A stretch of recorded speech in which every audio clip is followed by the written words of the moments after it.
Well, welcome back to GLBC Connections. Today, we want to talk about Psalm 91 for a little bit. And actually, Psalm 90, 91, and 92 all have the same basic theme. And to talk about that theme for just a moment, I want to talk about my background.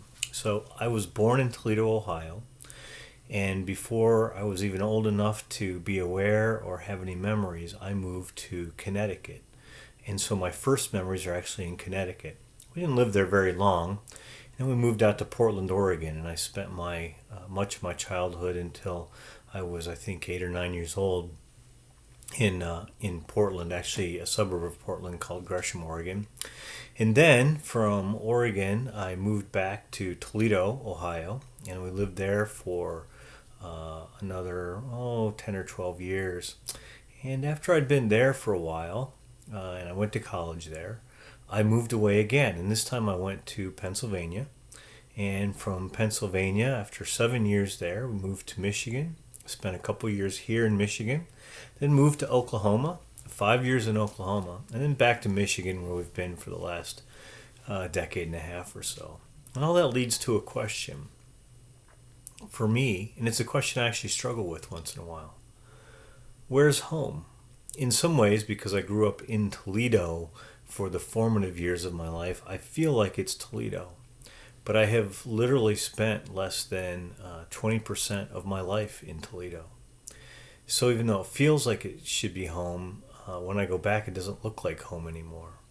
In some ways, Lansing should be my home. It's actually where I've spent the most time in my life. By percentage, Lansing is my home. And though it's home for now, for some reason, because my family's not here and Patty's family's not here, it never feels like home. Well, Psalms 90, 91, and 92 all have the same basic theme. Where's home for you? What is home? And they're meant, particularly Psalm 91, to be helpful psalms. And Psalm 91 starts with the question. As we think about where is home, it starts with this question. Whoever dwells in the shelter of the Most High will rest in the shadow of the Almighty. I will say of the Lord, He is my refuge and my fortress, my God in whom I trust. So where is home? Well, the psalmist says, whoever dwells, whoever lives in the shadow of the Most High. This is an important concept and one that I think we really need to grasp and get a hold of. For the Christian, for the believer in Jesus Christ, home is being wherever God is and has us and wants us to be. And so for me, home is lots of different places as long as I am dwelling with the Lord, living with Him. There's a benefit to that Psalm 91 unpacks for a little while.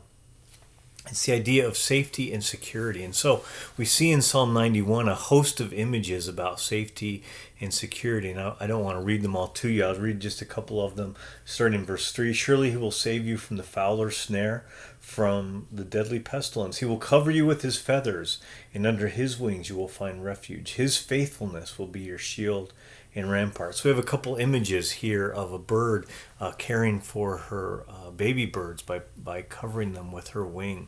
We also have the image of a fortress. Psalm 91 is filled with such images.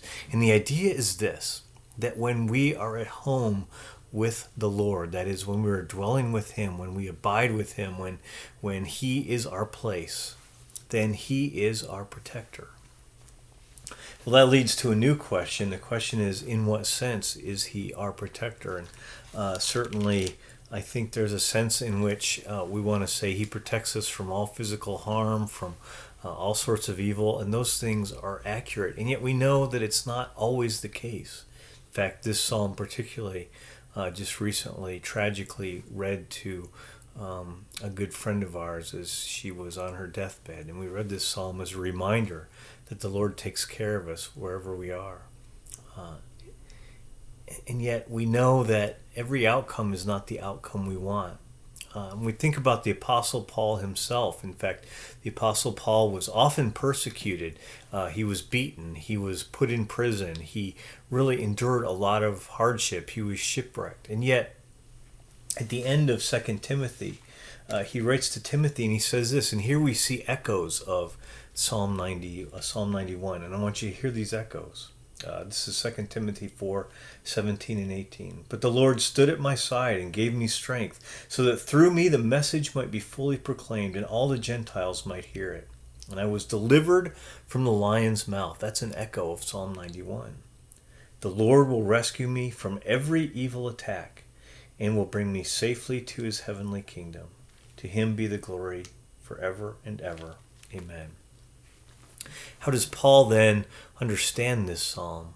He understands that safety is not something that we always get in this world. He understands that ease of life is not something we always get in this world. In fact, for the Christian, really it is something we give up our rights to. We understand that we do not have a claim on those things.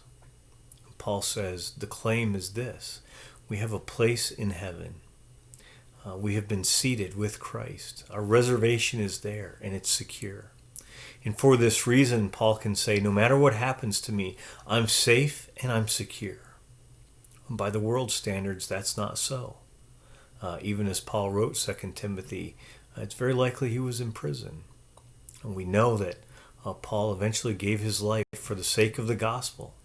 So in what sense was he safe? Well, Paul says, I know I'm safe because I know my ultimate place is in the heavenly kingdom, and it's secure there. It's a reminder to us, and I hope as you read Psalm 91, and I hope you do, it's beautiful imagery, truly one of my favorite psalms. I know I say that a lot, but it is certainly in the top 5. It has great imagery of how God protects us. As you read it, I want you to remind yourself that this world is unsafe and bad things do happen, but our place in the heavenly kingdom is safe and it's secure, and for that we're very thankful. Glad you're with us today.